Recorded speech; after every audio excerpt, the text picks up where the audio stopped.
Okay, we are back, and today we're picking up Genesis 13. Last time it was Genesis 12, and so before we begin Genesis 13, it's very important to remember the covenant that God made, the promises, and it was um, this is one of His unconditional covenants. It's hugely significant that He makes to Abram. There's no conditions attached to it. But he makes a few promises to him. And if you remember what they were, I believe we broke it down into three basic promises that God makes to him. If you remember one or more of those. Or for land.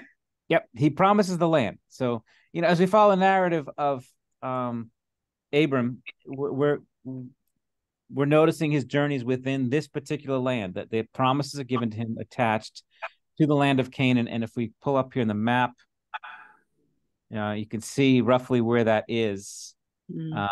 I think it was up to the Euphrates. I think it went this high north.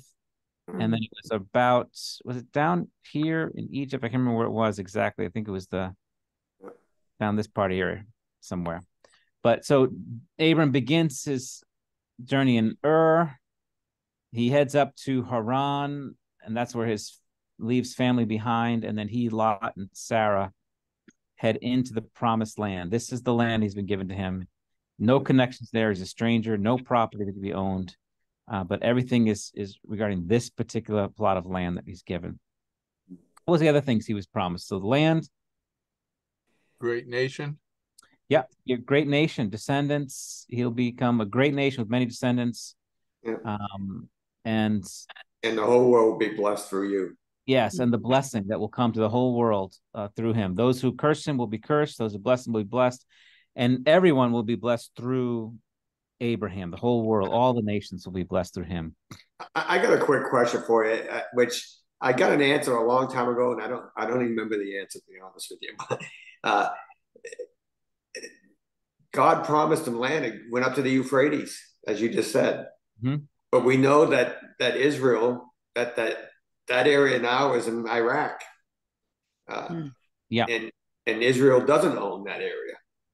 So it seems like he came up just a little bit shy. He didn't say when. Now, I think I'd have to look at the chart with like David and Solomon at the height of his kingdom. Mm-hmm. There's a certain point where it seems like they got it all for a brief period of time. Okay, that might have been the answer. Yeah, and subsequent betrayal, so to speak, of Israel, they lose some of that. Yeah, so I think under David and possibly and heading into Solomon's reign, you have the high point when they have it seems like they've gotten all the land that God promised them, and then by their disobedience, of course, it's forfeited for the time. But it's interesting that the promise that he gives to Abraham is really it's a taste. There's an immediate symbol of it, that he literally has children at his old age, like Isaac and then Jacob and then all these descendants in the nation of Israel, that he literally inherits, his descendants inherit that land. True. And that they clearly see God blessing people who bless Israel. True.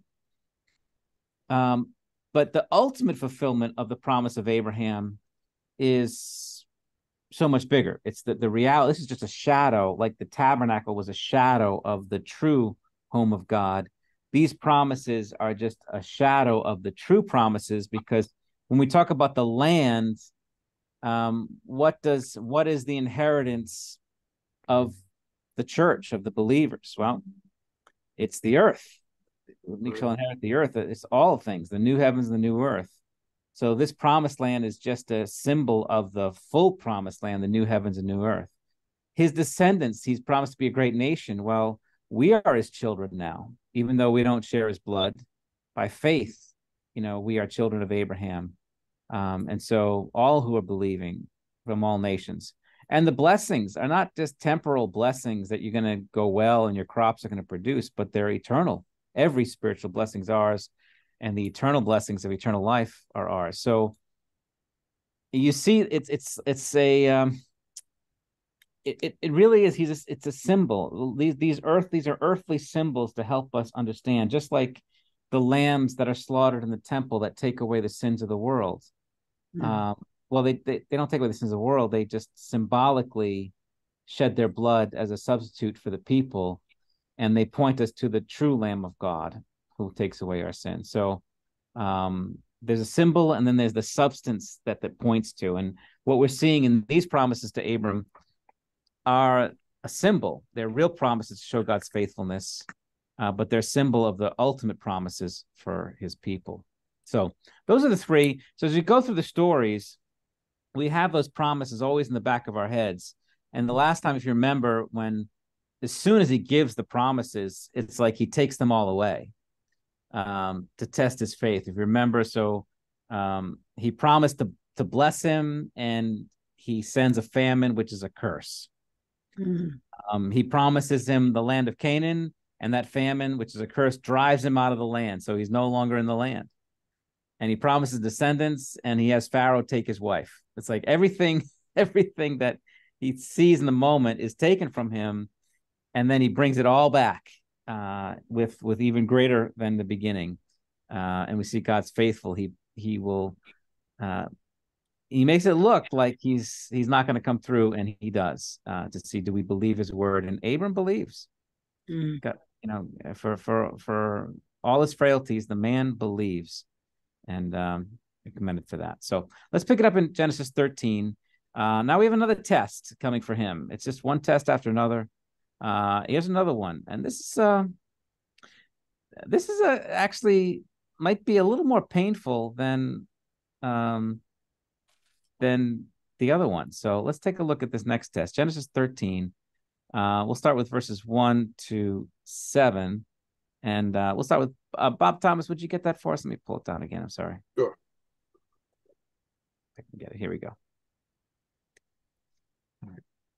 So Abram went up from Egypt, he and his wife, and all that he had, and Lot with him, into the Negeb. Now Abram was very rich in livestock, in silver, and in gold. And he journeyed on from the Negeb as far as Bethel, to the place where his tent had been at the beginning, between Bethel and Ai, to the place where he had made an altar at the first. And there Abram called upon the name of the Lord, and Lot, who went with Abram, also had flocks and herds and tents, so that the land could not support both of them dwelling together. For their possessions were so great that they could not dwell together, and there was strife between the herdsmen of Abram's livestock and the herds of Lot's livestock. At that time, the Canaanites and the Perizzites were dwelling in the land. All right. So let's come to our map here, see if we have this fixed up here. He says they leave Egypt and they go to the Negev. Where is that? Is anyone? It's not on the map. It's the desert just south of Beersheba there. In right Israel. Yeah. All right. So this is the Negev. It's still called that. And he leaves there, and then he goes up to Bethel, around here between Bethel and Ai. So he's in this area now. So that's where we leave him off here. So he's come back from Egypt, and he's up in Bethel. And what's the situation for Abram right now? What's going on in this paragraph? Well, they have so much wealth, but the land they're in won't support the wildlife and everything, the stock and everything they need. So it's causing strife between the families. Yeah, God has blessed them with so much that it's actually causing some strife here, as they're there's, if you have all these flocks and herds, they need to eat, they need pasture land, and now you're fighting over who's gonna, where you're gonna send the flocks to eat and to herd, and so now there's conflict between not between Abram and Lot, but between whom? The herdsmen of the two. The herdsmen are fighting it out here. and arguing, trying to get the best lands. And so Abram, he doesn't want to see strife between him and Lot. And you got to keep in mind, Lot really is as a son to Abram. It's not just his nephew. This is his brother's son, whose brother had died, and Abram really took him in, and he becomes a son to him. It's our friends Jacob and Rena in South Africa. They have 2 daughters, but they also have a son named Quentin, who's actually their nephew, but their nephew's mother was murdered. And I think by his father even. It was pretty sick. And they took in Quentin as their son and basically raised him as their own. And so he's as dear to them as their daughters are, especially after the circumstances of his coming to them. And so Lot is, he loved his brother. And so, Abraham loved his brother. And so Lot is very special to him, and that he travels everywhere with him. He's really as close as a son can be to him. So Lot, we come up to our next passage. Now it also says the Canaanites and the Perizzites were dwelling in the land. That's interesting. So that adds a little context to this. What do you think the significance of that is? Why I mentioned the Canaanites and the Perizzites dwelling in the land? There's opposition. Yeah. They're not good people.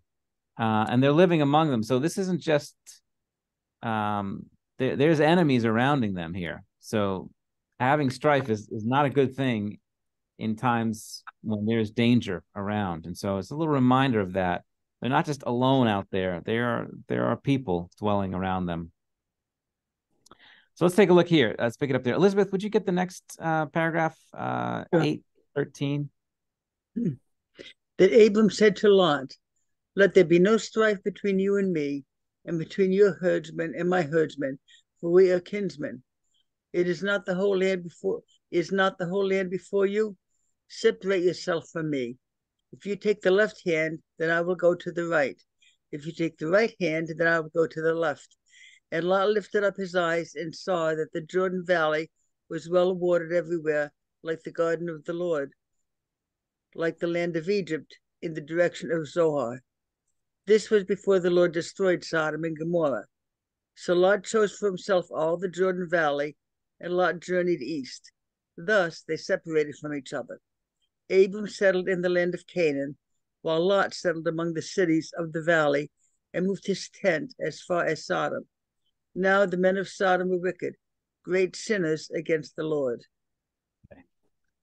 All right, so let's go through this here. So Abram's proposal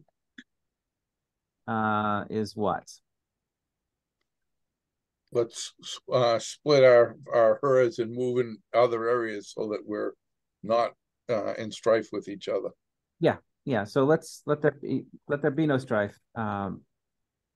And you get to choose which way you want to go, and I'll go the other. Yeah. So let's separate, and you choose, basically. You choose which direction.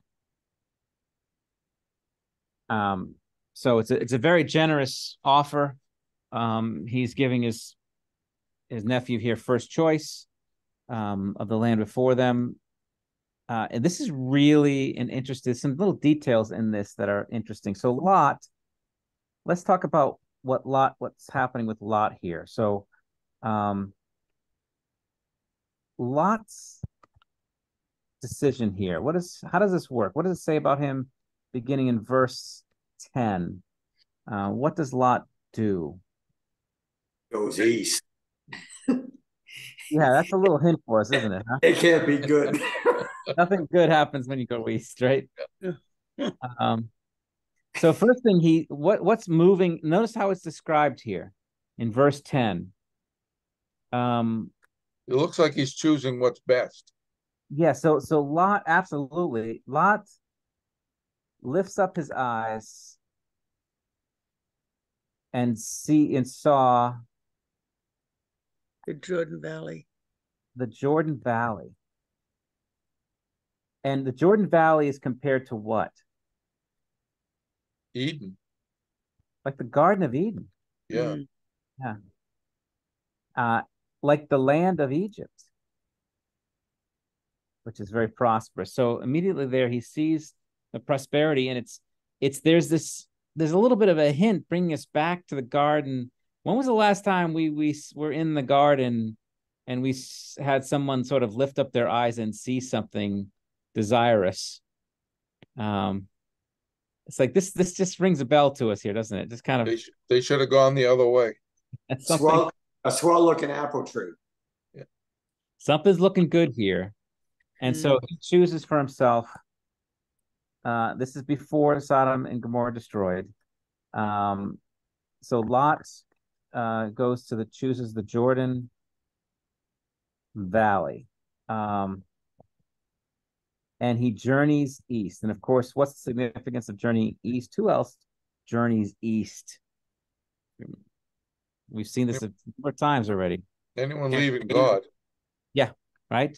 When they leave the garden, they go east. When Cain is cursed, he goes east. When they build the Tower of Babel, they are gathering in the east there, coming from the east and trying to get back.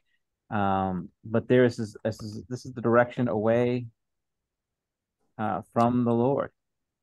I was thinking all the disasters like locusts coming with an easterly wind.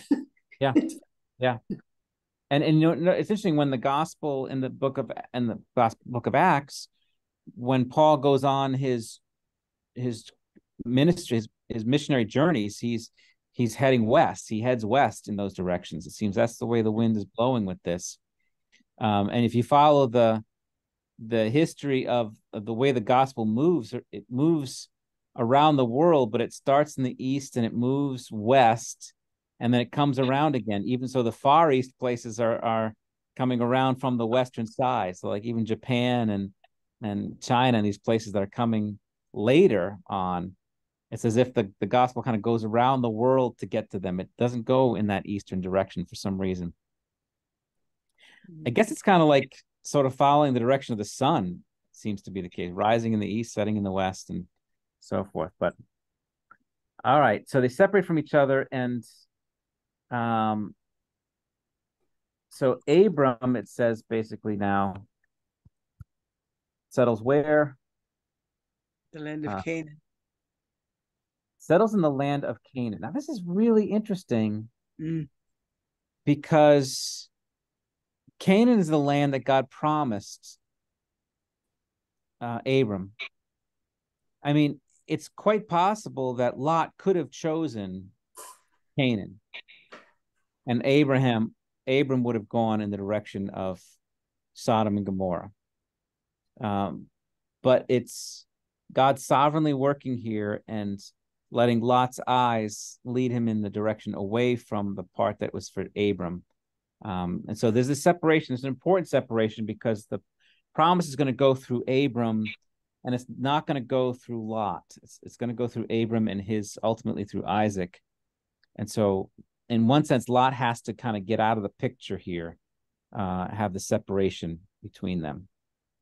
And then we're just told one last thing. So Abram settles in the land of Canaan, and Lot moved his tent as far as Sodom. We look at our map up here. So that would be looking here. So this isn't a very good picture, but I'm back to it here. So this is the Sea of Galilee up here. And then you have the Jordan River into the Dead Sea. But I think the assumption is at that time that it wasn't the Dead Sea, that this is before the destruction of Sodom and Gomorrah, that this was a very fertile area. And so they think that Sodom and Gomorrah was somewhere around here. I think that's where they think it was. So Lot moves out towards Sodom, and that's sort of what we hear from him for now. We'll come back to him later on. Okay, and the only thing we're told about Sodom is what? The men were evil. Wicked, great sinners against the Lord. Yeah, the men of Sodom were wicked, great sinners against the Lord. And we'll get, of course, you know what happens. And we'll see them again soon enough. But we get this ominous tone as Lot moves away. So Lot is sort of taken away from the picture. And now we have, it's just Abram in the land of Canaan. So let's pick it up there. Bob, would you, Bob Fowler, would you get that passage for us here? 14 to 18. The Lord said to Abram, after Lot had separated from him, lift up your eyes and look for the place where you are, northward and southward and eastward and westward. For all the land that you see, I will give to you and to your offspring forever. I will make your offspring as the dust of the earth, so that if one can count the dust of the earth, your offspring also can be counted. Arise, walk through the length and the breadth of the land, for I will give it to you.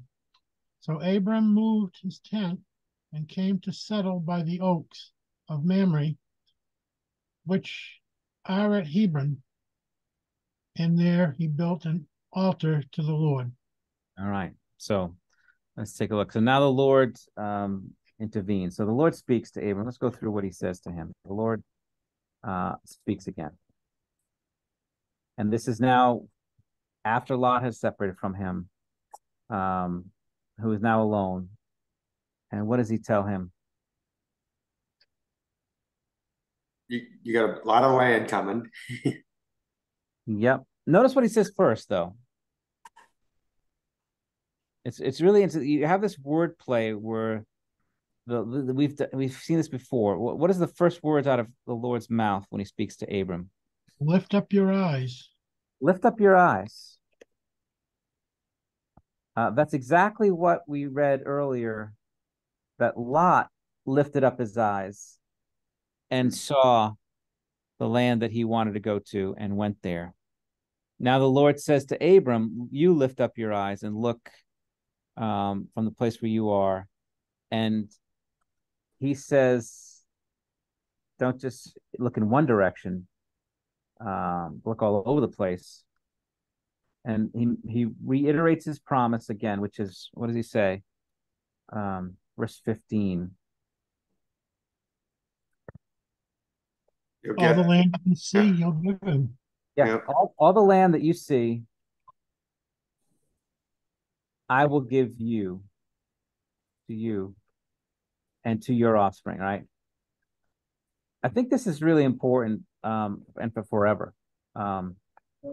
Just as we saw before, this is a great picture of faith, and in contrast to Lot's a righteous man, but Abram really, you see, is faith here. Lot didn't do anything wrong. There's nothing that he did wrong here, whatever his motives would be. There's nothing. Abraham made the proposal, and Lot takes matters in his own hand. He lifts up his eyes, he sees what he wants, and he goes toward it. That's all fine. But Abram here is, you'll notice, he doesn't take anything, does he? Mm. Everything is given to him. He lifts up his eyes, and the Lord says, I'm going to give it to you. Whereas Lot sort of takes it. It's very similar to what we saw in the Tower of Babel. If you remember how that happened, why did they build the tower? Why did they want to build the city and with a tower? If you remember what it was, they said specifically, and make a name for themselves. We want to make a name for ourselves. And then that goes awry and ends up in disaster. And then God says to Abram in Genesis 12, I will make your name great. And so this whole concept of faith is one of waiting on the Lord. He's the one who makes us great. He's the one who gives to us. It is not for us to exalt ourselves. It is not for us to grasp and to take, but to receive. And so that's what you're seeing is, faith possesses everything by receiving everything, not by taking it. And you go right back to the Garden of Eden, if you remember. What was think about what the Lord gave to Adam and Eve, and then what the Lord took. I mean, not what the Lord took, but Adam and Eve took, if you recall. So in the beginning, what did the Lord give to Adam and Eve? Remember what it was? Yeba. The garden. Give him the garden, right? And what did he say about the fruit in the garden? Yeah, everything but the fruit of the tree of knowledge. Yeah. Everything's yours. He gives it to them freely. And faith receives that freely. And then, including the tree of life, he gives that freely to them. But the sin was not, is that they took what was not theirs. And they took, instead of receiving with gratitude all that was given to them, they took what was not given to them. Same thing here. Again, we're seeing it again and again, the same battle between faith and works, where faith is we're receiving from the Lord what he's promised to us, and works is we're taking what has not been promised to us and trying to do of our own efforts here. I think is a great example for us to keep a close eye on. He is content. He's so content. You'll notice he doesn't, even the offer he makes is, Lot, you go ahead. You make the choice. He's all about receiving. You take the left hand, I'll go to the right. You whatever you want to take, you take. I'll receive whatever's left, knowing the Lord will provide for him. And the Lord does, and reestablishes a covenant with him. And then he says again, so we have again the land. There's that promise there. And what's the next thing he says to him? Verse 16. Descendants. Yeah. I will make your offspring as the dust of the earth. Yeah. The dust of the earth. So they cannot be counted. Now, that's right there. That should tell you something. That he cannot possibly be talking about the nation of Israel. That's the fulfillment of that promise. And how can that be? How can we be sure that we know he's not talking simply about the nation of Israel? Well, they don't. That the nation of Israel, population-wise, does not match that metaphor. For one thing, they can be counted. In fact, they have a whole book called Numbers where they count them. Yeah. So this is not about one nation. It's really this fulfillment. We're talking about the billions of believers throughout all the nations who have been blessed through him are counted his offspring, even at the beginning here. So you see a few things is, you can see that as he's reiterating this promise, he's doing it in a way that shows us the ultimate fulfillment. You'll notice the land that you see, I will give to you and your offspring forever. And the land that he sees, if you'll notice, is lift up your eyes and look from the place where you are, north, south, east, and west. All the land you see, I will give to you and your offspring forever. So it even has a hint of the universal scope of this in every direction, north, south, east, and west. It's all forever. Make your offspring as the dust of the earth. And then he gives him the command. Okay, and that is the rise, walk through the land.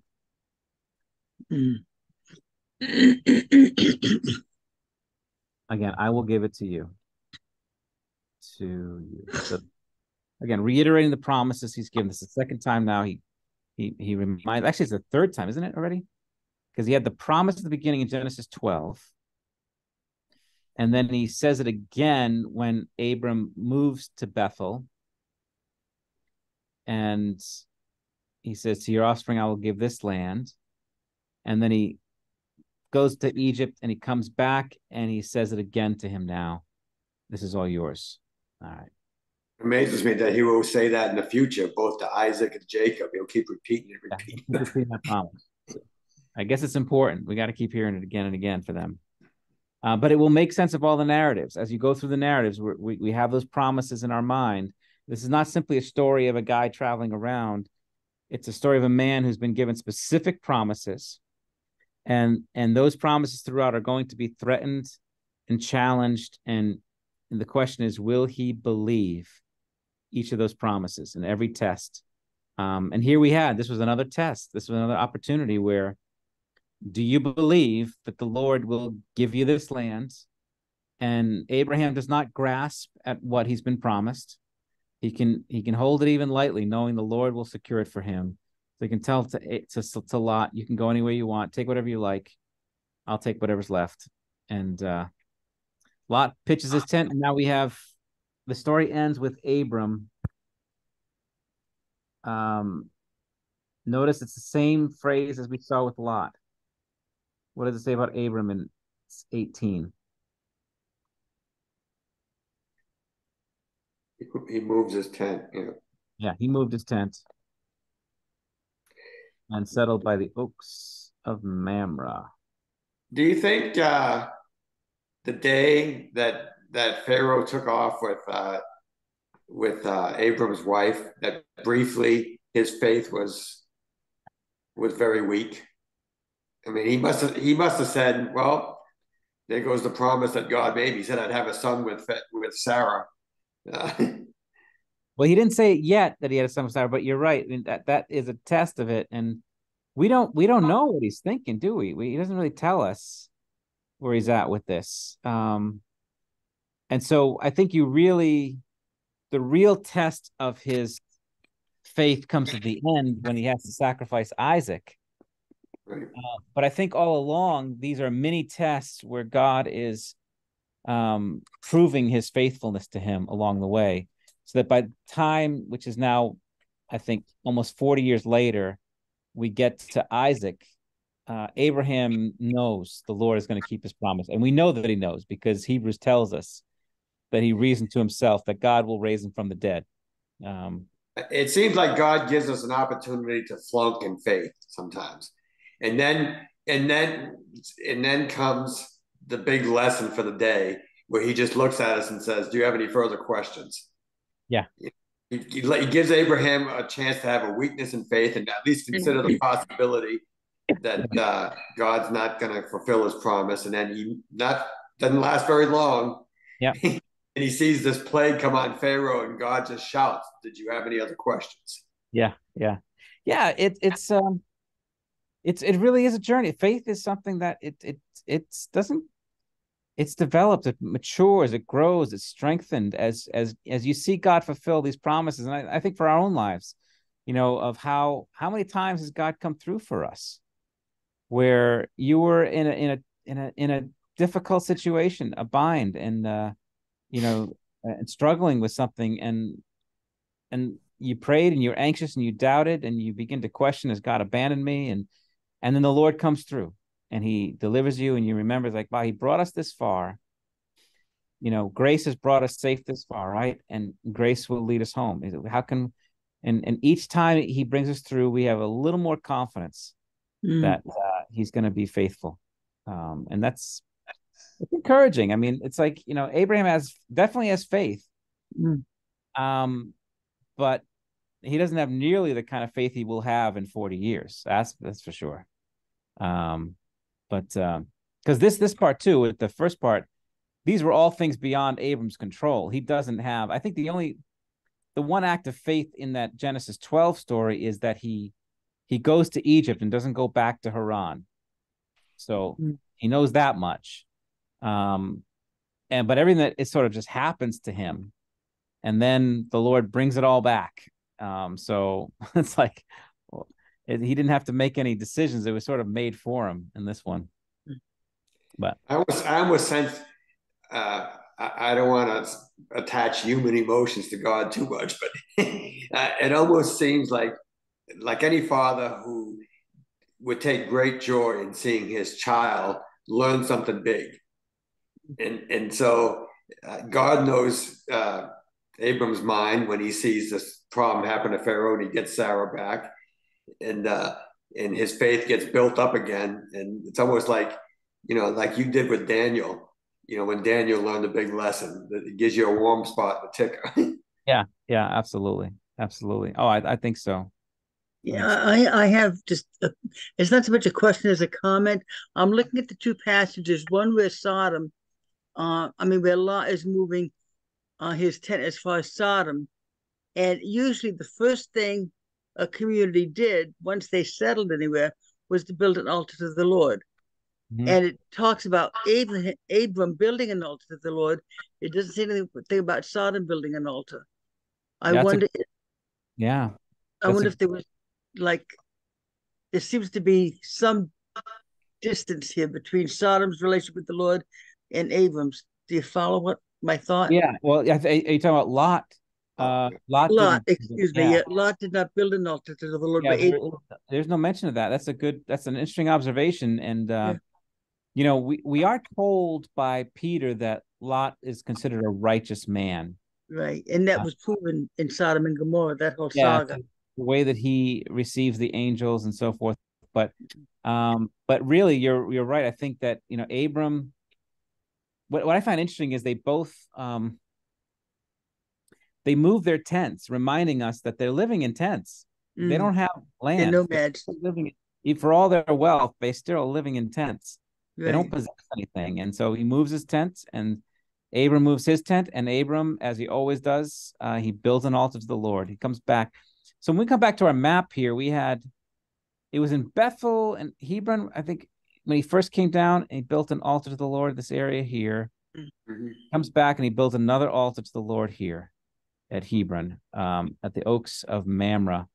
Again, another reference to trees and altars here. So there's these are holy sites for them. All right, so there we have it. Lot moves his tent to Sodom, where the wickedness lies. Abram moves his tent to Hebron and builds an altar. And I think went back east of Bethel. So it's close by. So he's up here in Bethel, and Abram moves down here to Hebron and builds another altar there. Okay. So that's where we are. All right. We can wrap it up here. A little short lesson for today. And I just have one other comment, but if I may, in Saudi Arabia, where all of the sheiks and everybody, they have palaces they live in. One room is designed where there's no furniture, there's rugs on the floor. And in that particular room, that's to remind them of Abram's living in a tent where they were nomads. And really? I just thought that was interesting. We talk about a pagan country, yet they have some of this history with Abraham or Abram at this point. Well, they're Muslims, right? So yes. I know Islam has a very high view of Abraham. Yes, very much so. Yeah. And they keep one room as a tent, reminding them of what Abraham went through. Interesting. But I just thought it was interesting. That's really interesting. In Israel, in Jerusalem, where the temple used to be, is now the Dome of the Rock. And I don't know what the significance of that site is for the Muslims. Why they believe that that's where Muhammad was when he ascended into heaven. Yeah. True. And there's one other thing far before, a biblical story that they revere at that. That's where they believe that was Mount Moriah with Isaac. Yeah, but I think the Muslims say it was Ishmael. Yes. Yes, I think you're right. Yep. Yeah. You're right. So they say that our Bible's wrong, and it was there that Ishmael that Abraham was going to sacrifice Ishmael, and that was, they have underneath their thing, they have the rock there. They say that that's where this happened. So.